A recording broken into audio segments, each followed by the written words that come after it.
Il n'avait plus porté le maillot bleu depuis plus d'un an. Christopher Nkunku a soigné son retour hier soir. Déclic, on verra l'avenir. Mais je pense que voilà, comme j'ai dit, l'idée c'était de faire une bonne performance. Victoire 4-1 de l'équipe de France face à Israël et premier but en sélection pour l'ancien Parisien. Il est revenu et a été convaincant. Pour sa 11e apparition en bleu, 16 mois après sa dernière, Christopher Nkunku a marqué son premier but en sélection. Oui, j'y pensais fortement, mais après le plus important c'était la victoire aujourd'hui. C'est un match de mon retour tout simplement, j'ai des clics, on verra l'avenir. Mais je pense que voilà, comme j'ai dit, l'idée c'était de faire une bonne performance collective et individuelle, donc je pense que ça a été réalisé. Juste récompense pour un joueur qui avait jusque-là empilé les rendez-vous manqués avec la France. Blessé au genou à la veille de partir au Qatar en 2022, il a aussi manqué l'Euro 2024, trop juste physiquement après une nouvelle saison marquée par les blessures. Il a un potentiel qui est important, mais malheureusement, avec toutes ces blessures, il a été trop souvent freiné. Donc c'est très bien pour lui et je suis très content pour lui qu'il ait pu marquer ce but. Et le joueur de Chelsea n'est pas qu'un simple buteur. Il a été faiseur de jeu et en plus il a été buteur. Donc on ne va pas aller mettre des étiquettes, c'est le remplaçant de Griezmann.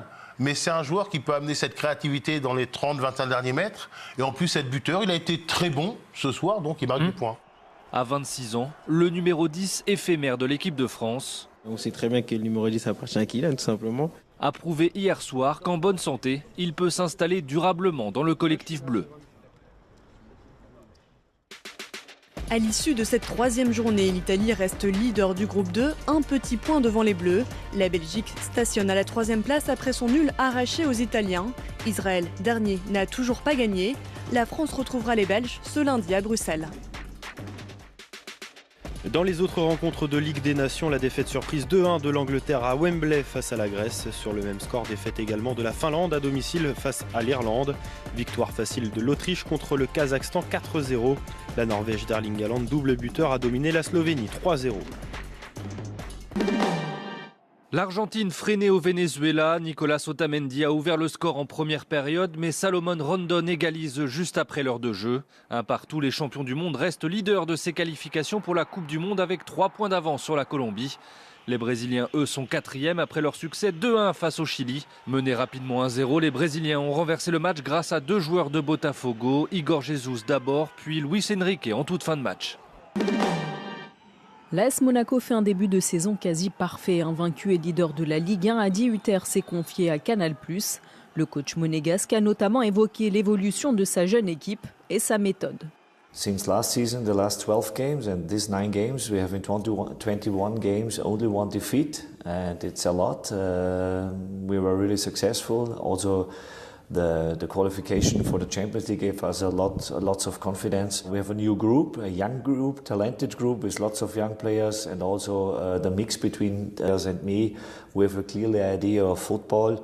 Our style of play is very interesting also for our young players. We want to develop them, we want to push them. It's very important for our young players to have not only a coach, maybe it's also they like to have a father figure to give them the roots, to show them also the way they want to go. He can be a top player in Europe because he has so many skills. He has a high level on understanding of the game. He's really creative. He can score goals. He can give assists. He's an intelligent player, and he has lots of skills for also top clubs. It was more attention from our side, from my side, to say, okay, we have to make our defensive work stable. And we invest a lot in the preseason also. We spend more attention about the defensive work. It gives us more stability. We are more confident what we are doing in the back line. But also every offensive player, how they work defensively, it's really great. And but our mentally changed also a lot. We are happy for this, that we are one of these teams. They are unbeaten in every competition this season. It's a nice moment now, but we are fully concentrating for our upcoming games. We're very interesting teams what we are facing. We want to work on our style of football. We want to work on our development of the young talented players. That we have a consistency in our results, in our style of play. When we talk about after 30 games and we have the same position, then we can talk about maybe be champion in France, but it's much too early.